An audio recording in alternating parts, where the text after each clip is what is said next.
Hospital Policlínico La Rosaleda, centro de referencia de la sanidad privada en Galicia desde hace más de 5 décadas. La Rosaleda cuenta con el mejor y más completo cuadro médico. Actualmente está formado por casi un centenar de facultativos altamente cualificados que cubren prácticamente todas las especialidades médicas. Además, dispone de unidades específicas totalmente punteras, como la unidad del sueño, antitabaco, neurología cognitiva, neurofisiología. El hospital está dotado asimismo con la tecnología más avanzada, ofreciendo a sus pacientes las máximas prestaciones sanitarias con los más vanguardistas medios de diagnóstico, quirúrgicos y asistenciales. Más de 10.000 metros cuadrados a tu disposición, con unas instalaciones recientemente reformadas para una mayor confortabilidad, exclusividad y el mejor trato a sus pacientes. Y todo ello sin esperas y con una financiación adaptada a tus necesidades. Porque lo verdaderamente importante no puede esperar. Por ti, por los tuyos. Hospital Policlínico La Rosaleda.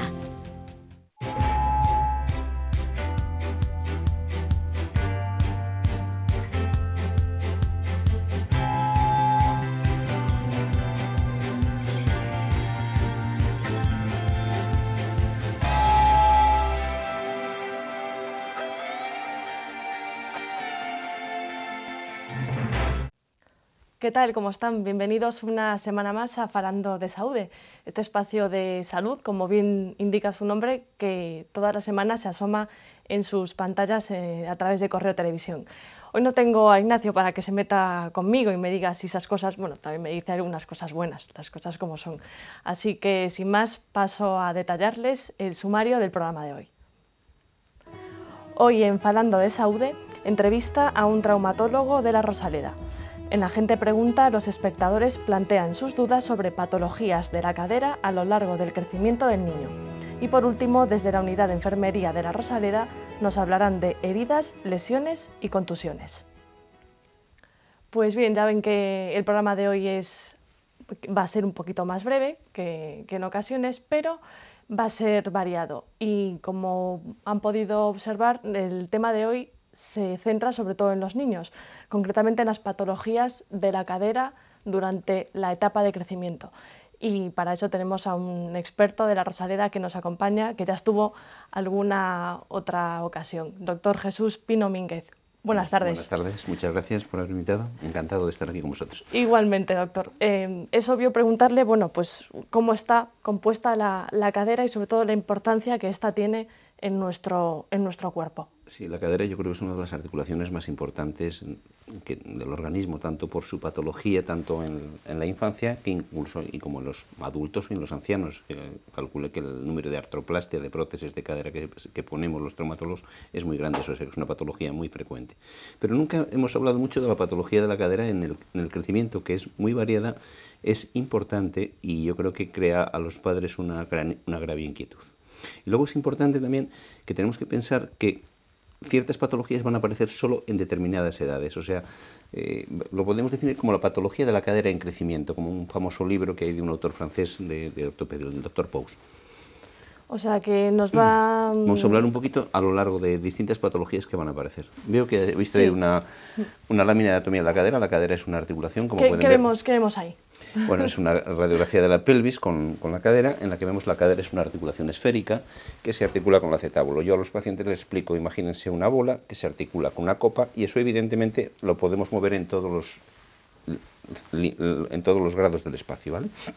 Pues en principio es una articulación con una movilidad importante y que evidentemente está compuesta principalmente por la cabeza de fémur, por el acetábulo, y luego hay una cápsula articular, aquí hay un labrum en los niños, una especie de cabeza cartilaginosa, de cobertura cartilaginosa que nos va a ayudar a cubrir esa cadera y que va a tener gran importancia en el desarrollo de la misma, y tiene su importancia también porque la vascularización de la cabeza de fémur es importante, y es importante sobre todo en cierta edad. De los 3 sistemas de vascularización que tiene la cabeza de fémur, que es la arteria del ligamento redondo, las arterias metafisales y las arterias que van por la cápsula articular, en el niño, entre los 2 y los 10 años, solo funciona uno de esos sistemas. Por lo tanto, hay ciertas patologías que van a estar muy relacionadas con alteraciones de la vascularización. Entonces, si empezamos un poquito en tema, ¿qué patologías van a aparecer? Pues en el niño recién nacido hay una patología muy importante. ¿Ya en el recién nacido? En el recién nacido es la luxación congénita de cadera. Hay niños que bien por problemas intrauterinos, por problemas de lasitud o por problemas de la postura, muchas veces en los embarazos de nalgas, en las primíparas, primigesta, cuando hay poco líquido amniótico, la cabeza de fémur, pues cuando un niño está de nalgas, la cabeza de fémur tiene tendencia a salirse de este acetábulo. Entonces hay niños que nacen con la cadera lusada o con la cadera displásica. Entonces tenemos un primer tema importante, es la luxación congénita de cadera, que es un tema de gran preocupación en los padres. Hoy, gracias a Dios, sistemáticamente a todo neonato se le hace una exploración según neonatal y se le hace un estudio ecográfico de la cadera, con lo cual hemos llegado a un diagnóstico precoz.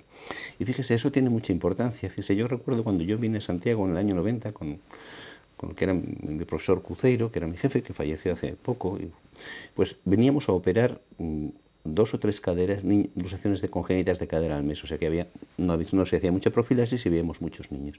Hoy día yo vengo a operar pues igual 4 o 6 al año, o sea, fíjese la importancia de la profilaxis, de la ecografía, de todo ese trabajo profiláctico que se ha hecho a la hora de detectar y tratar precozmente esta patología, con lo cual los resultados han sido mucho mejores. ¿Qué más patologías puede ir sufriendo el niño? Hay una patología que es frecuente, que va a aparecer también a partir de los 2 años, que es la sinovitis transitoria de cadera. La sinovitis transitoria de cadera es una patología que aparece en los niños, que aparecen con dolor en la cadera, cojera, y suele haber un antecedente de alguna infección gastrointestinal o alguna infección faringoamidalar de los niños y comentan el antecedente de haber un problema catarral y empiezan con un dolor importante en la cadera y con una claudicación. Con lo cual, o sea, está diciendo que a raíz de tener un problema catarral sí, hay otro tipo de patología. Esta es otra patología, la sinovitis transitoria, que es una patología benigna. El primer tema es una patología benigna que se soluciona espontáneamente, se cura habitualmente con reposo y tratamiento sintomático, pero evidentemente es una patología que causa gran preocupación en los padres, porque imagínense un bebito, el niño deja de caminar, tiene un dolor severo, llanto, dolor, no mueve la cadera, y cuando estudiamos a estos niños, les hacemos una ecografía y vemos que hay un derrame importante en la articulación de la cadera. Y bueno, sabemos que tiene su importancia porque en algunos casos hay infecciones de cadera que pueden pasar desapercibidas pensando eso. Una infección en una cadera de un lactante o de un niño pequeño es una patología muy grave. Y la sinovitis, pues ya digo, es una patología muy frecuente, no se sabe la causa, se piensa que es por reacciones antígeno-anticuerpo, por estos procesos catarrales, también se ha pensado en reacciones alérgicas, pero bueno, es importante de que se cura espontáneamente y no crea mayor problema, pero siempre ante una situación de esas los padres deben acudir al facultativo y se deben hacer los estudios pertinentes y descartar que no tenga una infección en la cadera, que eso sí que sería muy grave y requeriría una actitud quirúrgica urgente. Seguimos con este desglose ¿no? de patologías. Entonces, hemos hablado en el recién nacido, es la luxación congénita de cadera, que es una cosa que lo vamos a ver entre el recién nacido y hasta los 6 primeros meses de vida, que pueden aparecer. Cambió el concepto, antes se hablaba de luxación congénita de cadera, ahora se llama displasia del desarrollo de la cadera, porque hay caderas que nacieron con luxación y espontáneamente se reducen y curan, pero hay algunas caderas lasas que aparentemente fueron normales en una exploración inicial y luego tienen una displasia. O sea, es una patología que tenemos que controlar y vigilar, sobre todo hasta los 6 primeros meses de vida. A veces las encontramos después y cuando se diagnostican después de los 6 meses el pronóstico es peor y muchas veces vamos a tener que hacer algún tipo de cirugía. Y vamos a ver, me imagino que a medida que el niño va avanzando también hay otras patologías específicas, ¿no?, a la edad. Sí. Como por ejemplo... Hay una enfermedad que es la enfermedad de Perthes. La enfermedad de Perthes es una enfermedad, fíjese, que se describe en el año 1910 por 3 autores. Arthur Leck, que era un cirujano ortopédico que había en Boston, Calvé, que era un cirujano que estaba en Francia, y Perthes, que era un cirujano que estaba en Alemania, y de aquello no había internet. Y entonces imagínense que unos señores en el mismo año, 1910, describen esta enfermedad, estos 3 cirujanos, ¿no? Entonces, pensaban que imagínense, en esa época había mucha tuberculosis, y se había pensado que tenía relación con la tuberculosis. Lo que ellos veían era que había unos niños que les dolía mucho la cadera, y que después la cadera se deformaba. Y en vez de ser una cabeza esférica, lo que les quedaba una cabeza lo que llamaba una cosa plana, una cadera plana, que una cadera, en vez de ser esférica, como habíamos visto en la primera diapositiva, era una cabeza de fémur como si fuera una seta, daba la sensación de una seta totalmente aplanada, y que evidentemente eso evolucionaba a una artrosis precoz con una severa cojera. Tengan en cuenta, en 1910 no había prótesis de cadera, y los pacientes, bueno, pues lo que les hacía era fijar la cadera y implicaba una cojera de por vida. La enfermedad de Legg-Calvé-Perthes es una enfermedad que aparece entre los 2 y los 10 años de edad habitualmente, que coincide un poco con lo que yo le había dicho, que es un periodo de la vascularización de la cabeza de fémur que es muy precaria. De los 3 sistemas solo funciona uno, y parece ser que por algún motivo se produce una alteración en la vascularización de la cabeza de fémur y nos pasa esto: la cabeza de fémur se muere. Vemos que esta es una vértice bilateral y la cabeza de fémur se ha destruido. Curiosamente, la cabeza se queda sin aporte vascular, la cabeza se necrosa, y espontáneamente, al cabo de 6 meses o un año, ese vaso que se ha destruido se vuelve a recanalizar, vuelve a revascularizarse y la cabeza de fémur se regenera, ¿vale? Entonces, teóricamente es una enfermedad que cura sola. Los traumatólogos no sabemos curar la enfermedad de Perthes. O sea, que no prescriben ningún tratamiento. Sí, sí que prescribimos tratamiento. Sí que tenemos que hacer cosas, pero lo que no podemos hacer nada en lo que es la etiología, o sea, en el proceso de destrucción y regeneración no somos capaces de controlarlo. Entonces, en ese tiempo que la cabeza se destruye y se regenera pasan varios años. Pasan 2, 3, a veces 4 años. Entonces, en ese tiempo nosotros tenemos que proteger esa cabeza de fémur que sea esférica. Nosotros sabemos que si en ese proceso conseguimos una cabeza esférica, el niño va a curar sin secuelas. Pero si esa cabeza de fémur se nos deforma durante este proceso, vamos a tener problemas, va a haber una artrosis precoz. Entonces, todos nuestros esfuerzos van a estar centrados en conseguir una cabeza esférica, ¿vale? Bien. Y entonces para eso pues utilizamos aparatos ortopédicos, utilizamos cirugía, utilizamos una serie de factores. Estamos investigando ahora en un instituto de investigación de aquí del Hospital Clínico de Santiago ciertos factores que pueden tener relación con la etiología de la enfermedad de Perthes, pero vamos, estamos en un estudio experimental, nos ha aprobado ahora el Comité Ético de Galicia el estudio, y estamos bastante ilusionados en buscar unas causas de este problema de la patología de la cadera, de la enfermedad de Perthes. Es una buena noticia saber que aquí en Santiago se está investigando. Luego tenemos otra patología, ¿no?, como la que vemos en pantalla. Esto es una patología también muy severa, y esta patología nos aparece habitualmente en los adolescentes. ¿Hay alguna otra antes de esta edad y que nos hayamos saltado? No, vamos a ver, en el recién nacido, la luxación congénita, luego hay un periodo ahí, las infecciones de la cadera, que dejé hablar, no hablamos mucho, pero tienen una gran importancia, porque la infección en la cadera puede destruir, esa cadera en crecimiento se puede destruir. Yo, fíjese, les voy a contar una anécdota también, pues al poco de venir yo aquí al Hospital Santiago, yo creo que estamos en el año 93, estamos en el Hospital de Galeras, y recuerdo pues a una niña que operé de una artritis séptica de cadera, una infección de la cadera, y para que te hagas una idea, la cabeza de fémur, imagínate que es como una bolita de nácar, brillante, porque es el cartílago articular. Pues esto era una bola negra llena de agujeros, más agujeros que un queso gruyère, o sea, se había destruido totalmente la cabeza. Entonces, quiero decir que las infecciones de la cadera son muy graves, y los traumatólogos tenemos que tomar, ante la sospecha, tenemos que abrir, limpiar, lavar esa articulación para que todas esas sustancias, porque el problema es que ya no solo las sustancias que producen los gérmenes, las bacterias, destruyen el cartílago, sino nuestros propios leucocitos, las sustancias que utilizan para defenderse de esas bacterias también destruyen el cartílago. Entonces tenemos que lavar, limpiar esa articulación, es importante. Muchas veces tenemos que hacer lavados, incluso hacer cirugías abiertas para limpiar la articulación. Si hacemos eso, el niño va a curar. Si no hacemos eso, posiblemente vamos a tener severas secuelas. Retomamos. ¿Qué vemos aquí, doctor? Pues esto es una patología que aparece en los adolescentes, ¿no?, que se llama la epifisiolisis juvenil de cadera. Para que os hagáis una idea, esto sería el núcleo de crecimiento de la cabeza de fémur, que tendría que estar aquí, y esto se ha caído. Imagínate que el casquete de lo que va a ser la cabeza de fémur se cae. Aparece habitualmente en adolescentes. Hay un prototipo de pacientes, suelen ser niños obesos, con aspecto adiposogenital, niños o niñas con sobrepeso, y en la edad, pues la niña antes de la primera regla, o recién tenía la primera regla, justo en el brote de crecimiento.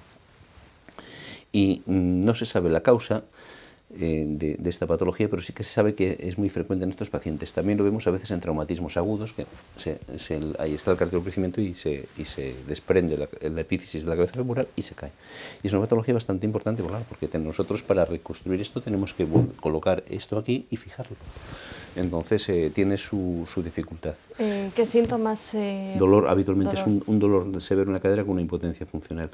A veces está asociado con algún traumatismo. Muchas veces el paciente típico que tiene una epífisis juvenil es el típico niño o niña gordito, que refiere pues, que lleva unos meses, 3, 4, 5 meses con dolor en la cadera, que un día da un traspiés o cae o lleva un traumatismo y se agrava la situación, entonces ese día ya apenas ya puede caminar, y cuando llegan esto pues vemos esta imagen que, como puede ver, es un poco impactante, ¿no? Sí, la cabeza de fémur, parte de la cabeza de fémur en un niño se está cayendo, y que también puede tener severas consecuencias. ¿Requiere cirugía? Sí, siempre cirugía. Siempre tenemos que tratar con cirugía, tenemos que intentar reducir y colocar ese fragmento de epífisis, y ahí lo fijamos a veces con material de osteosíntesis, con tornillos.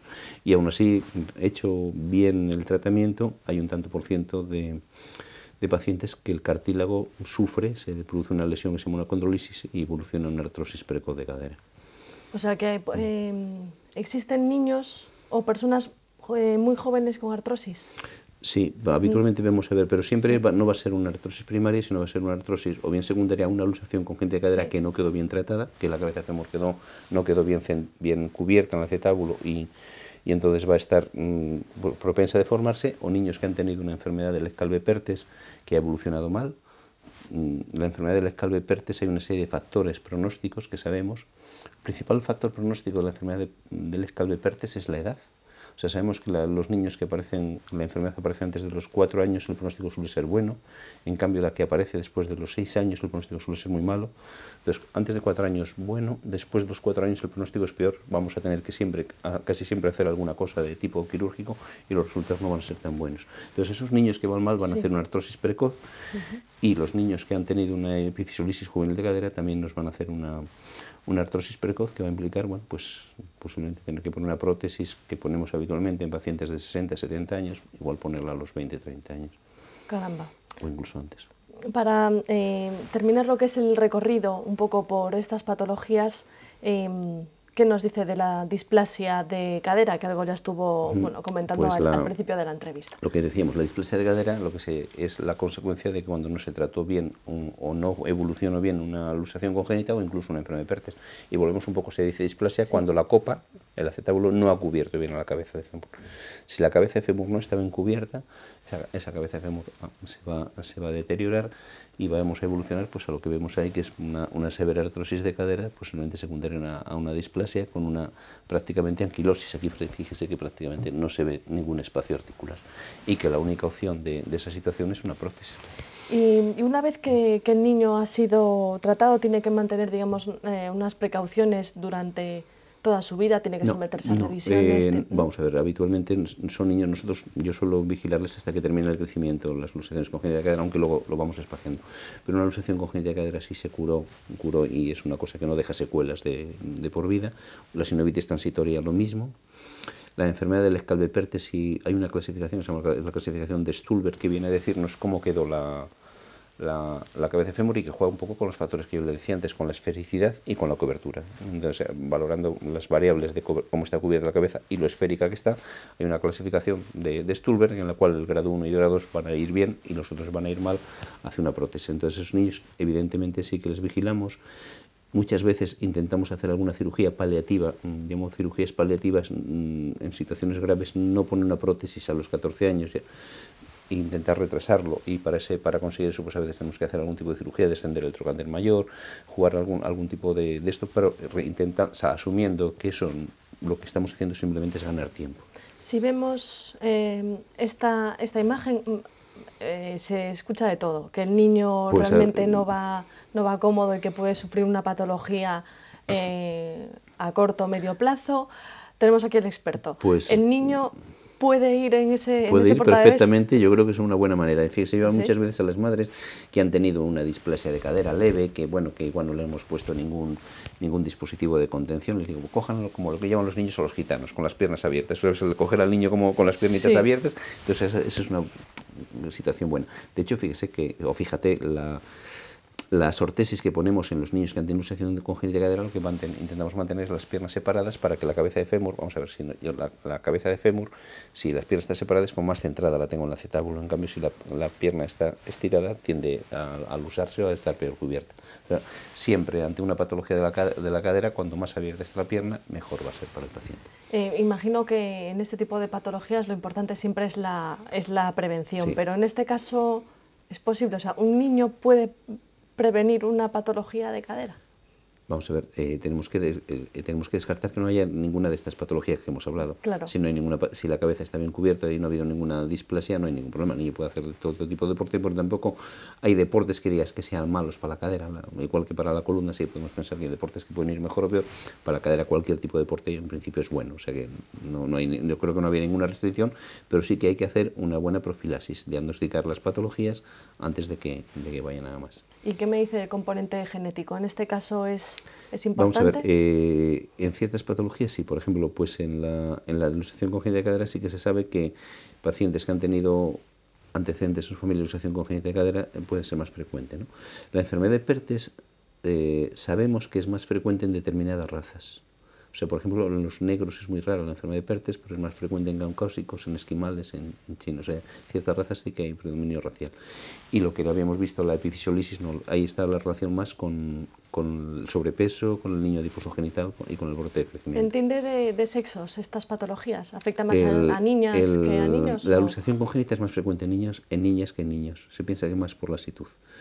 La enfermedad de Perthes es quizá más frecuente en niños, pero no mucha más diferencia, y la epifisiolisis es igual en las dos edades, pero con el prototipo de paciente frecuente en el paciente con tipo niño obeso, adiposo genital con sobrepeso.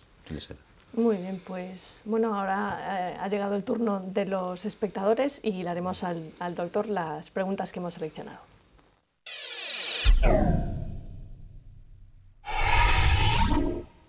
Como saben, pueden enviar sus preguntas a través del correo electrónico a falandodesaude@correotv.es, o si no, ya saben, y se lo recuerdo también, como no, nos pueden seguir a través de las redes sociales como Facebook y Twitter. Doctor, empezamos por la primera. Laura de Santiago le pregunta si un problema en la cadera se puede ver en una ecografía. Algo ya dijo al comienzo de la entrevista. Por ejemplo, yo creo que la importancia de esta pregunta puede ir por la luxación congénita de cadera. La luxación congénita de cadera, la ecografía yo creo que es la mejor exploración hasta los 3-4 meses. Después de los 3-4 meses nos da mucha más información en el estudio radiográfico.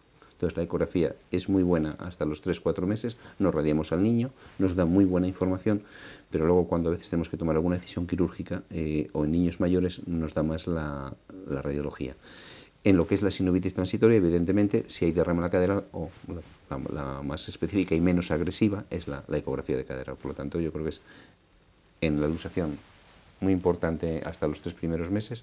Después ya la importancia es relativa, a partir de los 6 prácticamente nula.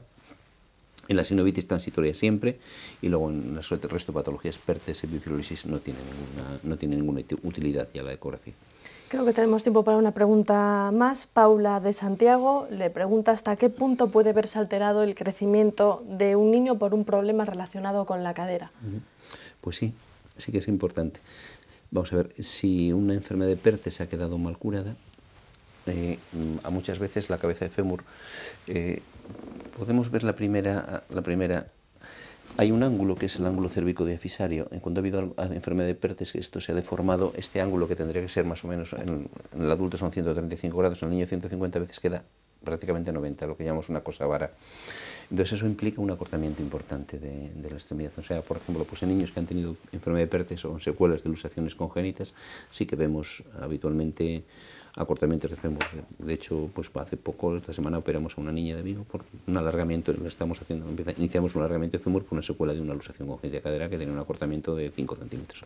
Imagino que es doloroso para un niño el verse sometido a este tipo de intervenciones?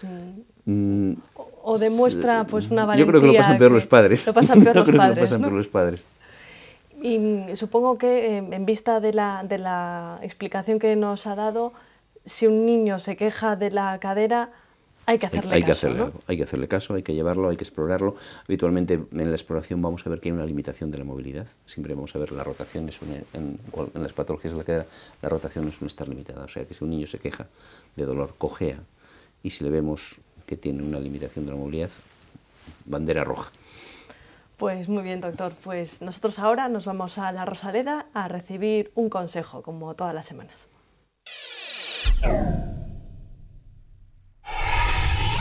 Hola, soy Sara Valor Romero, soy enfermera del Servicio de Urgencias del Hospital Policlínico La Rosaleda y os voy a hablar de contusiones, cortes y heridas. Las contusiones, que son leves, producen un dolor intenso pero que se pasa rápidamente y podemos aplicar frío local. Las contusiones de moderadas a graves debemos aplicar frío local en las primeras 24 horas para reducir el dolor y la inflamación. Debemos de mantenerla en reposo, o sea, disminuir lo máximo los movimientos. Si es una extremidad, mantenerla en alto, también para hacer que se inflame menos. Podemos aplicar las pomadas que son sin receta, como son las antiinflamatorias, y después, si la contusión es en dedos, de manos o pies o en una mano, se pueden aplicar los baños de contraste en agua fría, en agua caliente, para también disminuir el dolor y la inflamación. Si el traumatismo es en la cara o es un traumatismo ocular, los síntomas suelen ser bastante más exagerados porque debido a la gravedad la inflamación y la sangre baja a la cara, pero el tratamiento sigue siendo el mismo. Si es ocular, es bueno acudir al médico para descartar algún daño en el ojo. Ahora voy a hablar de los cortes, de los rasguños y de las rozaduras. Los cortes son heridas que se hacen con objetos afilados como un cuchillo y lo que hay que hacer es presionarlas hasta que dejen de sangrar. Los rasguños son heridas en la piel también con objetos afilados, pero simplemente por el roce de los mismos. Y en esto simplemente hay que lavar y aplicar un antiséptico. Y las rozaduras es debido al roce en la piel continuo, que aparece una peladura y hay que tratarlo como una quemadura. Lo mejor es aplicar Silvederma. Ante cualquier signo de alarma o de complicación hay que acudir a urgencias en las 6 primeras horas, por si hubiera que suturar, pues hay que ir antes de esas horas. Hasta aquí el programa de hoy. Imagino que se les habrá hecho corto porque faltó esa explicación que hace Ignacio de la palabra de todas las semanas, pero bueno, ya habrá más programas y explicará, bueno, engrosará, digamos, el glosario médico. Ahora mismo, doctor, bueno, pues solamente me queda despedirle. Le recuerdo que el doctor Pino trabaja en el Hospital Clínico Universitario de Santiago y tiene también consulta en La Rosaleda, o sea que ante cualquier eventualidad pueden acudir a él, que estarán en muy buenas manos. Muchísimas gracias, doctor, por venir. Muchas gracias. Muchísimas gracias. Y a ustedes, pues les emplazo la semana que viene a un nuevo programa con más contenidos, con muchos más temas. Así que hasta pronto, hasta la semana que viene, aquí en Falando de Saúde. Así que el mejor de nuestros deseos. Feliz sí, que sean felices también, pero el mejor de nuestros deseos, como siempre dice Ignacio, es salud y suerte.